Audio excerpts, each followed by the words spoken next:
here today with Debbie from Shetland Reel Gin. We're going to chat a little bit about her team and distillery before we work our way through the new tasting set. Very jazzy.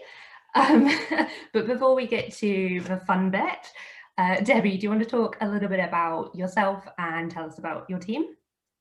Yes, thank you, Jenny, for inviting me to be part of this. We're always very excited to talk about our gins.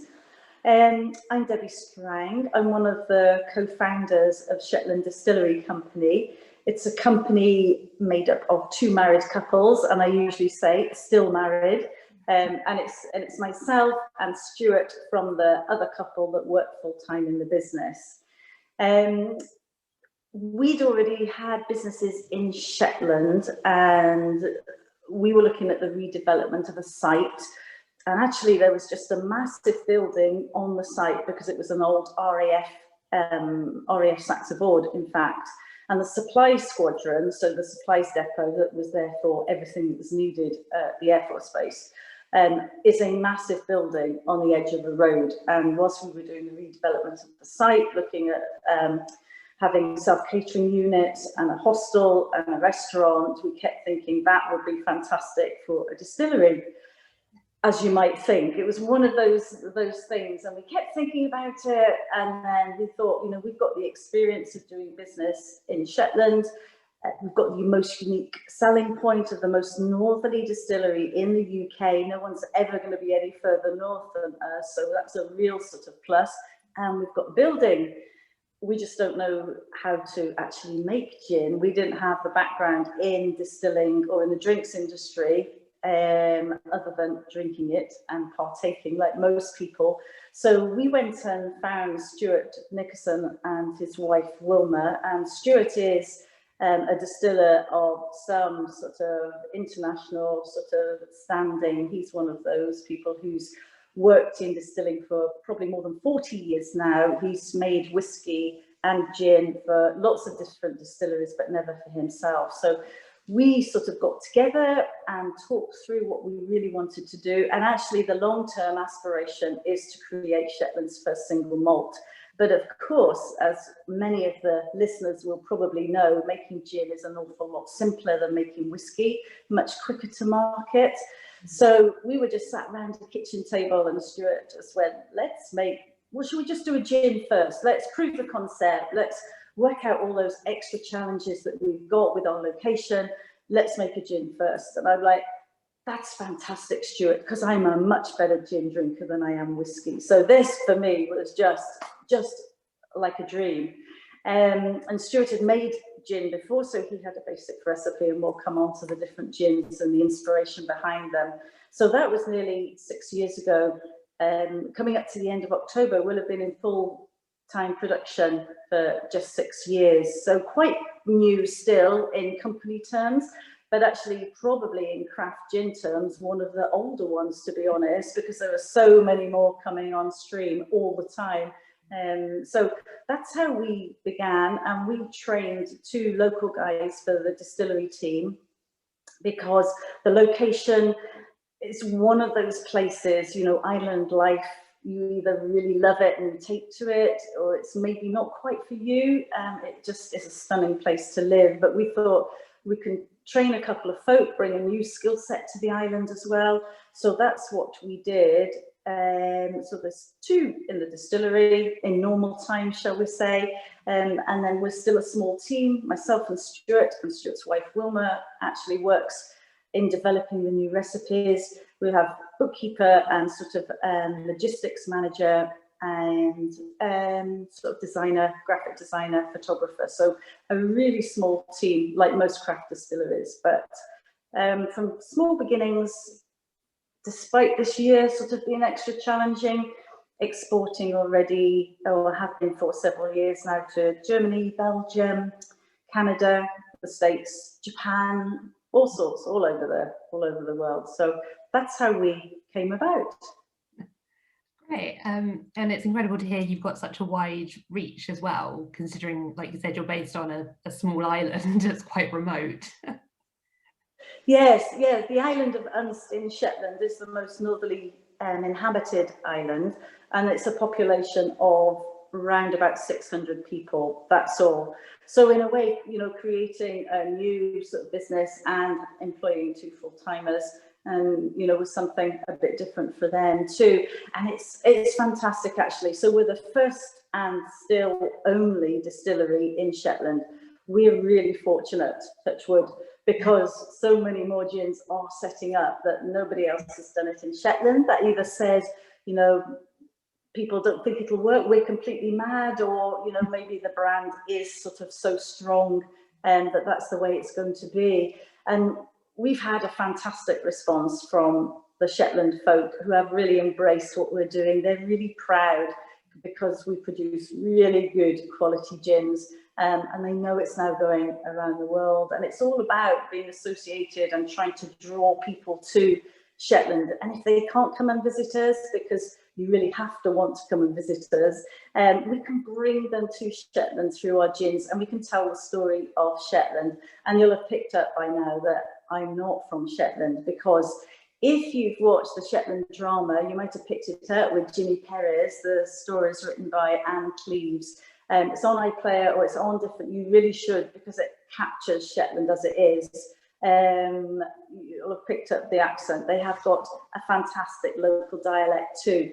And I'm not, I moved to Scotland sort of over 30 years, but I'm obviously not from there. But it is the whole idea to draw people in through the gin and maybe come and visit us, because it is well worth the trip. It takes, so you can either fly to Aberdeen, or you can fly up from Aberdeen, Inverness, Glasgow, Edinburgh, when flights are returning to normal. But usually, or you can go on an overnight ferry from Aberdeen. So if you do that, it's an overnight, so you get into Shetland, Brighton early, sort of 7 o'clock in the morning. And when you come off, actually the public transport is so well organised, it will interlink. You come off the ferry, you could walk across the road to the bus shelter, and you could then get on a bus. It takes 40 minutes to the top of mainland Shetland, as it's called, and then it takes a 20-minute inter-island ferry.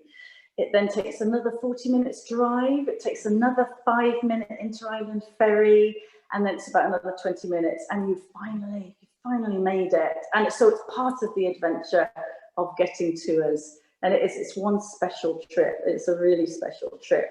And I might have made it sound a bit more complicated. It is actually quite straightforward, and everything does work.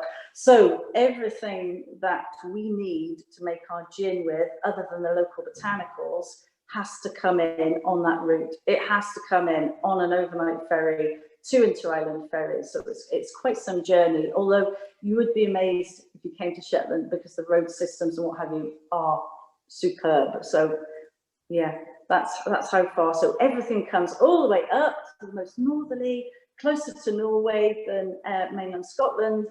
We use local botanicals, we bring everything else in, we distill it, we bottle it, we label it, and we bring it all the way back down again. Some commitment. Quite a journey. Yes, yeah. Fingers crossed, once everything's calmed down, we'll be able to make the journey up. I was actually looking at trips to Shetland, but like you said, it's for, you get a ferry, and then once I'm there, but it looks stunning.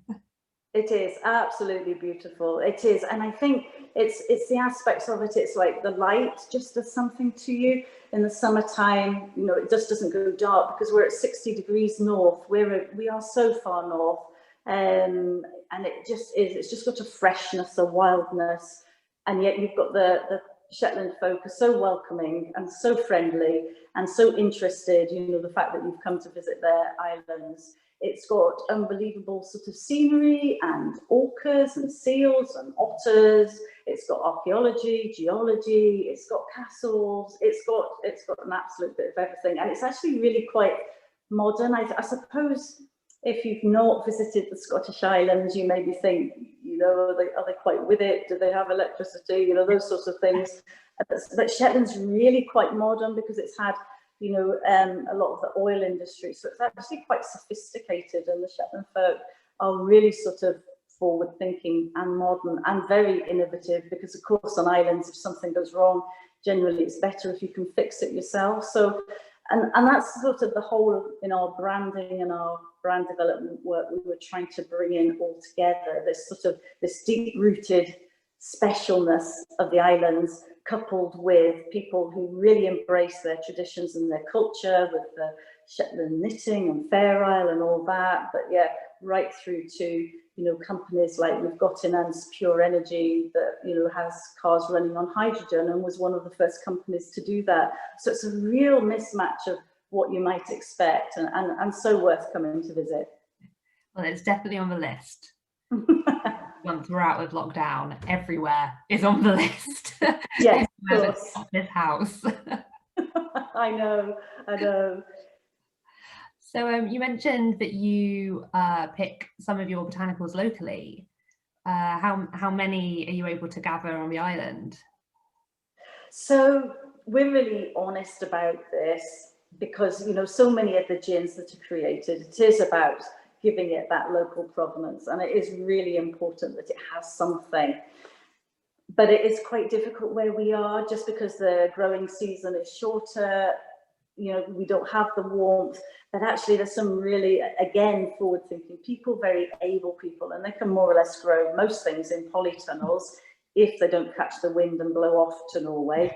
But a lot can be done. But very locally, apple mint is one that we chose for our first gin. So apple mint grows everywhere, but definitely in Shetland, and that's like a sweet mint. Don't know if you've ever come across it. So it's like a spearmint almost.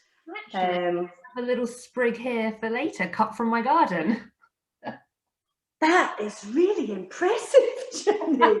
That's fantastic. Whereas from my garden, I have dried them, and this is what we do. So I actually grow these in my house in pots, because I, like you, like to have more impressive than my cutting. Oh, yours is ready to go in the gin later. This wouldn't quite work so well, but so this is what we do. We dry them, and I find when I'm doing a talk like this, I'll be wafting it about. It's like, it's just amazing, the sweet mint, isn't it? The spearmint. And I do encourage people, if they like our gin, to plant some, so they've got it to put in as part of their serve.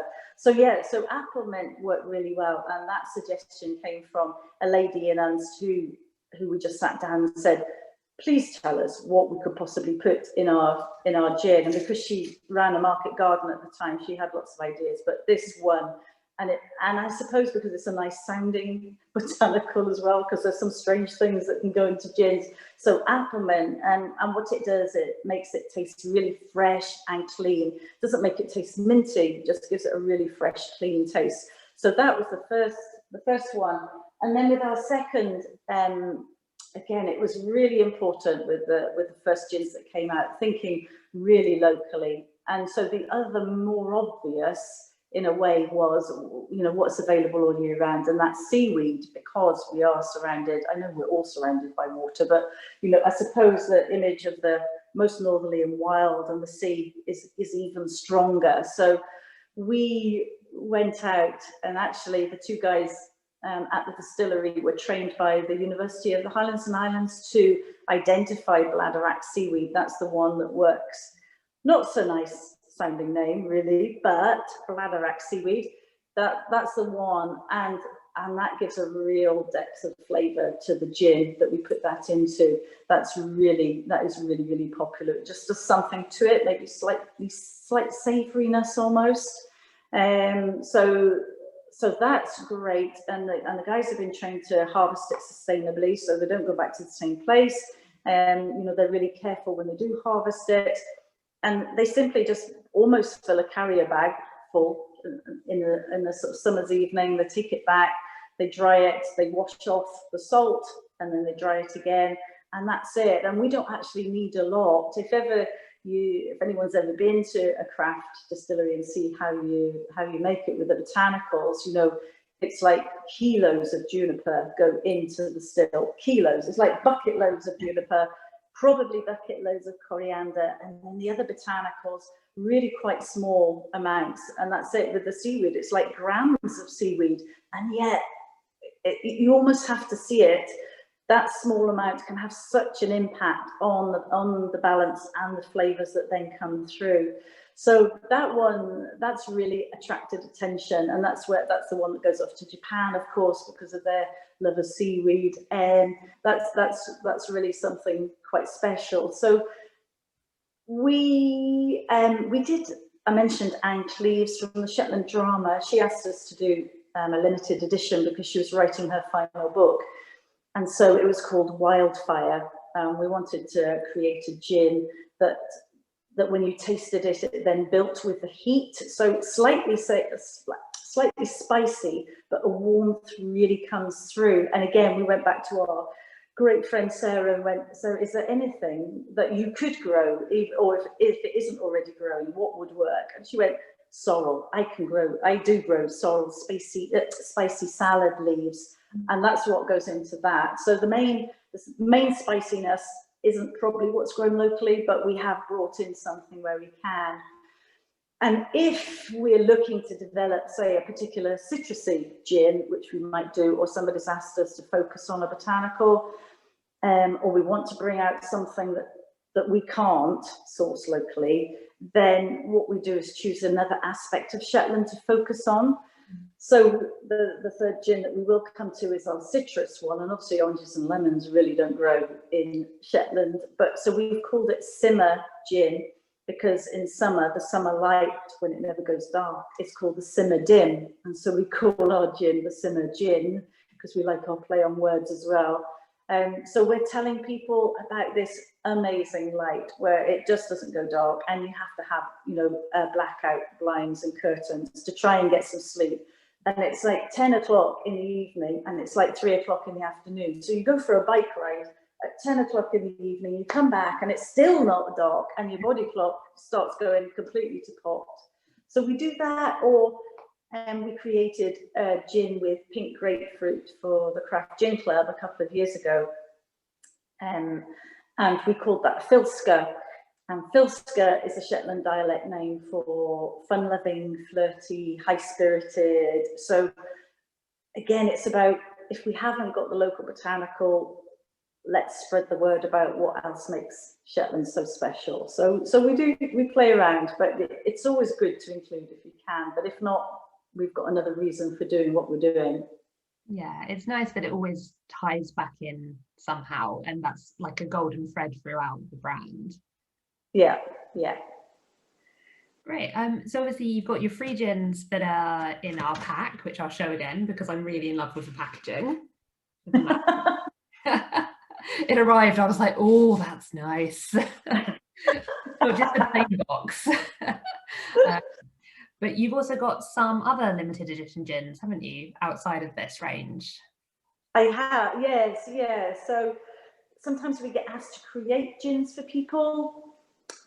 Most recently, and it's worthy of a mention because of this year, everything sort of went to pot. So we were approached by the Shetland Folk Festival. Shetland normally has loads of festivals, either music or crafts or Wool Week. Wool Week has just gone by. It had to be virtual this year. I'm not a knitter, but to see Wool Week going on in Shetland and people walking around, and it's just a phenomenal event. It attracts over 1,000 people for a week just to get completely immersed in Shetland wool, which is a fantastic product, and Shetland tweed, and they go out to the farms and they do all sorts. It's one of those events that is mind-blowing, really. But it's just one of those amazing, it's like the biggest festival in Shetland. But Shetland Folk Festival, which is equally, as big in a way, it was supposed to be their 40th anniversary this year. So they came to us and said, could they create a gin with us to mark the 40th festival? And we're like, we love it, working with the community. It's really important, as I've said. Shetlanders have really embraced what we're doing. So when they came to us, and actually it's quite nerve-wracking, although Stuart and Wilma, who developed the gins, I'm completely confident that whatever they create will be amazing. But it is still slightly nerve-wracking when you meet in the back of a cafe with like a sample bottle. And I was thinking, but it was one of those gins, we used the basis of our ocean scent with the bladderwrack seaweed, because it is just so iconic and so sort of what we're about.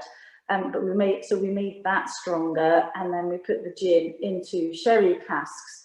So with the savouriness from the seaweed, we could bring in a bit of sweetness from the sherry cask, and it was absolutely amazing. And immediately they're like, oh yeah, this is really good, and you're like, oh, thank goodness for that, thank goodness for that. So we did a special run, just of 500 bottles for them, and we were going to give £1 per bottle to the festival committee because it's voluntary and all that, which was just great.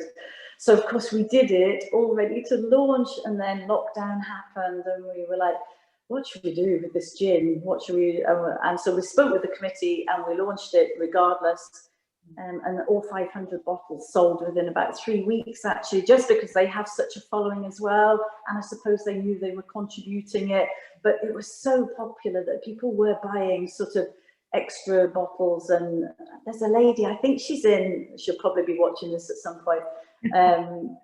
It's Isle of Wight, I think. Oh my goodness, she was buying it by the caseload to make sure she got it before it ran out. It was just one of those. It was great. But we've done, as I say, we've done the wildfire for Ann-Cleves, and we do every year we do an edition for the local Heliar Fire Festival, which is really happens usually the last Tuesday in January in Lerwick, and it's got sort of 1,200 guys dressed up on the streets with the burning torches. They throw them into the boat, and the boat is burnt. And then what most people don't realise, because that bit's quite often on TV, or you can catch videos of that, but actually what happens after is everyone goes to halls, and they have squads of Vikings that come to each hall. So they're doing a circuit of 12 halls. So they entertain, and this goes on all night, and everybody's dressed up. And so the best bit is in the morning when people are walking home at sort of 8:30, there will be sort of, you know, minions or somebody in a tutu, and it's just a tenant's can of lager walking home on his own. It's just one of those, just again, totally bizarre and amazing places. So we create a gin. I'm just looking around for, oh, it's here.